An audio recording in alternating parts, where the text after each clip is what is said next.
வணக்கம் நண்பர்களே. இந்த காணொளியில் நான் உங்களுக்கு என்னத்தை பற்றி உரையாட போகிறேன்னு சொன்னால், நேற்று பட்டதாரிகளுக்கான ஆசிரியர் நியமனத்துக்கான பரீட்சை நடைபெற்றிருந்தது. இந்த பரீட்சையில் நானுமே தோற்றியிருந்தேன். எனக்குமே எல்லாரும் இந்த சமூக வலைத்தளங்களில் பதிவிடுவது போன்று அப்டிடியூட் செய்கிறதுக்கு நேரம் போதாமத்தான் இருந்தது. என்னோட நண்பர்களுமே எனக்கு இதையே தான் பகிர்ந்து கொண்டார்கள்.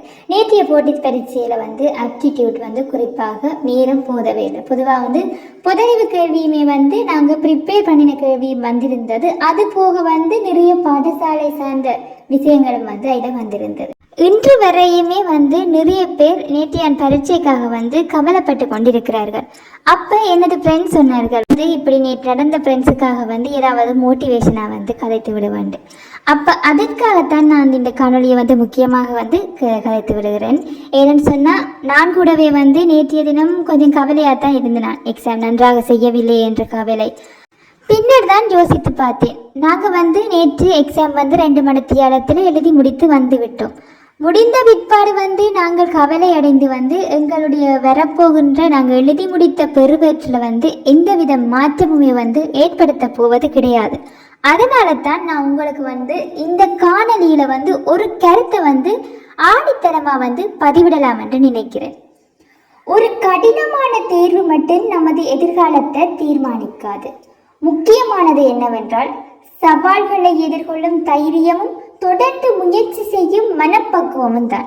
இன்று இங்கு வந்திருக்கும் ஒவ்வொருவருக்கும் கனவுகளும் இலக்குகளும் உள்ளன. அந்த கனவுகளுக்காக நாம் முயற்சி செய்ததே ஒரு பெரிய எங்களுக்கான வெற்றி என்றுதான் கூற வேண்டும். வாழ்க்கையில சில நேரங்கள்ல நமது அறிவை மட்டுமல்ல, நமது பொறுமையையும் மன வலிமையையும் வாழ்க்கை சோதிக்கும்.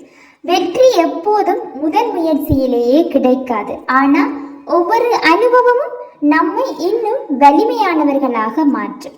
இன்று நடந்த தேர்வு நம்மை தோற்கடிக்க அல்ல, இன்னும் சிறப்பாக தயாராக வேண்டும் என்பதை கற்றுக் கொடுக்க வந்தது.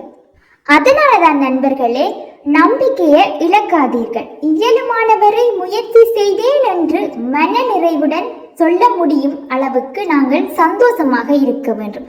தொடர்ந்து கற்றுக்கொள்ளுங்கள், தொடர்ந்து முயற்சி செய்யுங்கள். உங்களின் உழைப்புக்கு ஒரு நாள் கண்டிப்பாக நல்ல பலன் கிடைக்கும். நீங்கள் அதே இடத்தில் நின்று கொண்டு எந்தவித முயற்சியும் இல்லாமல் நிற்கின்ற போது அது உங்களுக்கு ஒருபோதும் பயனளிக்க போவது கிடையாது. எழுந்து ஓடுங்கள். அடுத்த முறை நாம் என்ன செய்வோம், அடுத்து நாம் எங்கள் வெற்றிக்காக என்ன செய்யலாம் என்பதை தீவிரமாக யோசியுங்கள். உங்களுக்கு எது நன்மை கிடைக்கும் என்று உங்களுக்குள்ள சக்தியை கண்டுபிடியுங்கள். தயவு செய்து நேற்று நடந்த பரீட்சையிலிருந்து மீண்டெழுங்கள். உங்களுக்கான புதிய தேர்வுகளை தேர்ந்தெடுத்துக் கொள்ளுங்கள். இதே கருத்தின் அலைகளைத்தான் நான் எனது மனதுக்கு சொல்லி நான் ஆற்றி கொண்டிருக்கிறேன். நீங்களுமே இந்த காணொலியை பார்த்தா உங்களோட நண்பர்கள் இல்லை உங்களோட உறவினர்கள் எக்ஸாம் எழுதி எக்ஸாம் சரியா செய்யலே என்ற கவலையில இருக்கணுமெண்டா அவைக்கு இந்த காணொலியை ஷேர் பண்ணி வையுங்க. இந்த காணொலி ஏதோ ஒரு ரீதியில அவர்கள் மனதை வலிமை அடைய செய்யும் என்றதையும் உற்சாகம் அடைய செய்யும் என்றதையும் நான் ஒரு சிறிய ஒரு ஆசையாக நினைத்துக் கொள்கிறேன். இது தனியவே நேற்று எக்ஸாம் எழுதினவர்களுக்காக மட்டுமல்ல, பொதுவாகவே எக்ஸாம் எழுதி நாங்கள் அதில் வடிவா செய்யலை, நல்ல பெறுபேறு வராது என்று நினைக்கிற ஒவ்வொருவருக்குமான காணொலி தான் இது.